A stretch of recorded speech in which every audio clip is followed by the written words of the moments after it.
The video was stopped so I could make some adjustments.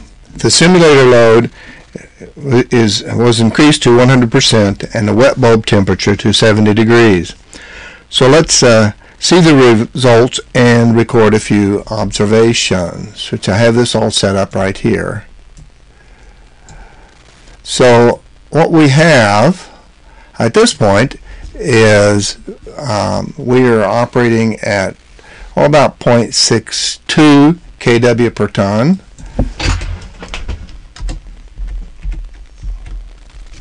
And the chiller plant is about 0.79 kW per ton. And let's switch screens, and we can see that our cooling tower is operating at 100%. So I just want to record that 100%. Our actual condenser water temperature is 85.3 degrees.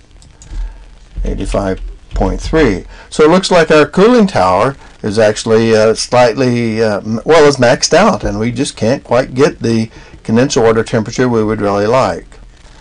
We can go over here and take a look at the flow rate of 2,740,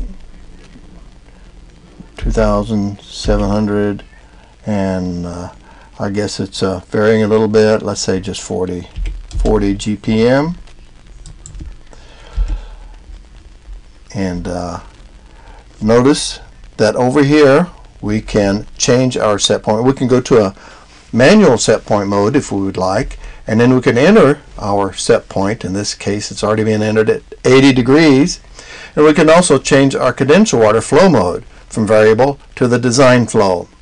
The condenser water pump drive has to be set up as well, either for variable or for constant speed, for this to work properly.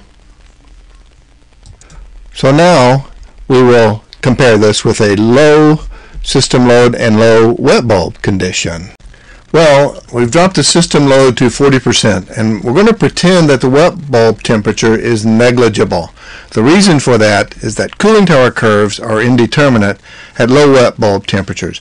So the simulator is limited to a minimum wet bulb temperature between 35 and 40 degrees. So we'll say that the fan speed percent is negligible, and we can read our condenser water temperature on this screen as well, which is 60.9.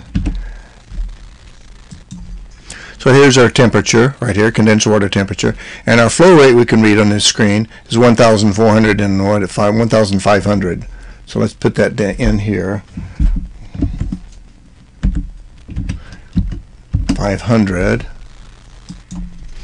Okay, jumping to the first screen, we will see that our chiller kW per ton is about a 0.29, we'll say.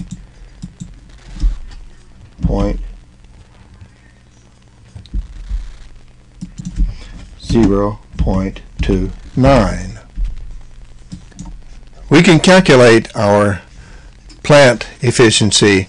We have to ignore the screen indicator here because the fan at such a low load is a large part of our power usage, since we're still operating with a decent wet bulb temperature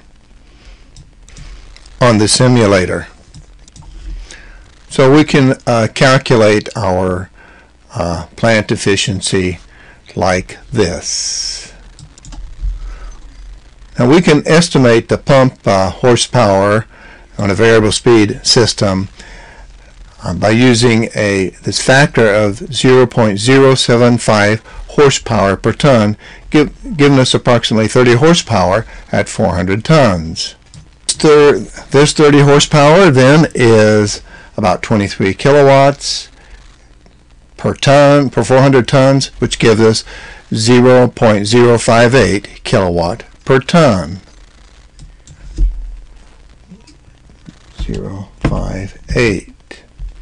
And then when we total that, 0.348. This is our plant kilowatt per ton. 0.348. So you see, we can really claim a really great efficiency for these optimizing strategies, but just realize this condition won't exist very often. So what just happened? How did the chiller efficiency improve so much? Well, the liquid refrigerant in the condenser has to move to the evaporator, across some sort of a barrier, an orifice, or an expansion valve. And the condenser pressure is determined by the condenser water temperature. The condensing refrigerant temperature is a function of this water temperature. And the refrigerant pressure is a function of the refrigerant condensing temperature. So at design conditions, the condenser pressure is adequate to force the design flow rate of required refrigerant from the condenser to the evaporator to achieve its rated capacity.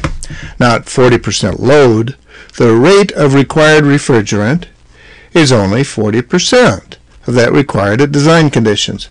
Therefore, less pressure is needed to force this volume of refrigerant into the evaporator. We can take advantage of this fact and reduce the pressure in the condenser with a lowered condenser water temperature. This then reduces the work required by the compressor, and thus we've reduced the work and the energy input by more than 50%. But if the condenser water temperature is too low, then the refrigerant will begin to build up in the condenser. This is referred to as refrigerant stacking. This limits and reduces the chiller capacity, and the compressor can wind up in response to the demand, but no additional capacity is produced.